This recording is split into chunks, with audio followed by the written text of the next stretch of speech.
తమ అమ్మాయి మృతిపై అనుమానాలు ఉన్నాయన్నారు parents. Hyderabad Moosapet metro station సమీపంలో నిన్న అర్ధరాత్రి జరిగిన రోడ్డు ప్రమాదంలో మమత అనే 17 ఏళ్ల యువతి మృతి చెందింది. గుర్తు తెలియని వాహనం ఢీకొనడంతో మృతి చెందినట్లు పోలీసులు వెల్లడించారు. దీనిపైన అనుమానాలు ఉన్నాయని మృతురాలి కుటుంబ సభ్యులు ఆరోపించారు. తమకు సమాచారం అందించకుండా గాంధీ ఆసుపత్రికి అమ్మాయి మృతదేహం తరలించడం పట్ల సందేహం ఉందన్నారు. దీనిలో భాగంగా నేడు కుకట్పల్లి పోలీస్ స్టేషన్ ముందు బైఠాయించి తమకు న్యాయం చేయాలని డిమాండ్ చేశారు. తీసుకెళ్ళిన తర్వాత అక్కడ నుంచి మా పాప బయటకు వెళ్ళిన తర్వాత యాక్సిడెంట్ అని చెప్పారు మాకు. మేము హాస్పిటల్కి వచ్చాము. మేము వచ్చేలోనే ఆయన ఎవరైతే ఉన్నారో ఓనరు వచ్చి మా పాపకి ఆల్రెడీ యాక్సిడెంట్ అయింది, మామూలుగా మాకు ఇక్కడ తీసుకెళ్ళిపోమని చెప్పారు. గాంధీకి ఇది యాక్సిడెంట్, ఇందులో ఏం సంబంధం లేదని ఓనర్ వచ్చి ఆ టైంకి ఎలాగొచ్చాడో ఓనర్ మాకు తెలియదు. ఇప్పుడు ఒక యాక్సిడెంట్ జరిగింది, అక్కడ జరిగిన తర్వాత ఆ స్పాట్కి ఓనర్ ఎలాగొచ్చాడో మాకు అర్థం అవ్వలేదు. 6 గంటలకి మా పాప ఇక్కడ నుంచి వచ్చేస్తుంది డ్యూటీ నుంచి.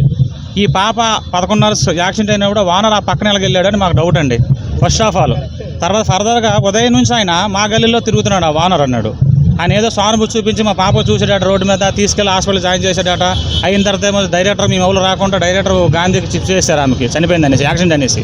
మా ఫర్దర్ డౌట్ ఏంటంటే ఆయన ఉదయం మా గల్లీకి వచ్చేసి ఆ పిల్లల దగ్గర సెక్యూరిటీ ఉన్న పని ఏముంది దానికి, ఎవరు ఈ ఫ్రెండ్స్కి ఎవరైతే మా చనిపోయిన పాప ఉన్నారో వాళ్ళ ఫ్రెండ్స్ దగ్గరికి ఈయన వచ్చాడు ఏకం.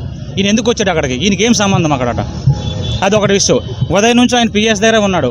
మేము వచ్చిన ముందర కలిపేసి నైట్ కలిపేసి యాక్సిడెంట్ అయిన తర్వాత ఆ అబ్బాయి అక్కడ నుంచి పరారైపోయాడు. ఈయన ఇక్కడికి వచ్చాడు, అక్కడికి హాస్పిటల్కి వచ్చాడు. వచ్చిన తర్వాత మన పెట్రోలింగ్ వెళ్ళారు, అక్కడ చివరస్తకి వెళ్ళారు. ఇప్పుడు ఎవరైతే యాక్సిడెంట్ చేయాలి వాళ్ళ అన్నయ్య కలిసి అక్కడికి వెళ్ళాడు పిలిస్తే. ఈ పెట్రోలింగ్లో ఆ అన్నయ్య కూడా ఇక్కడికి ఎక్కించుకున్నారు ఆ అబ్బాయికి యాక్సిడెంట్ చేయని వాడికి. అప్పుడు ఈ పర్సన్ ఎవరు ఉన్నారో సాయి అనే ఓనరు ఫోన్ చేశాడు ఆయనకి, చేసి నేను పిఎస్కి మీరు వచ్చాను నేను చూసుకుంటా తక్కిందాలనేసి చెప్పాడు. పేరుతో సాయితో చెప్పాడు. ఎవరు యాక్సిడెంట్ చేసి తెలియదు అన్నాడు. నేను రోడ్డు మీద చూసాను అన్నాడు. ఆడి పేరు ఎలా తెలుస్తుంది దీనికి?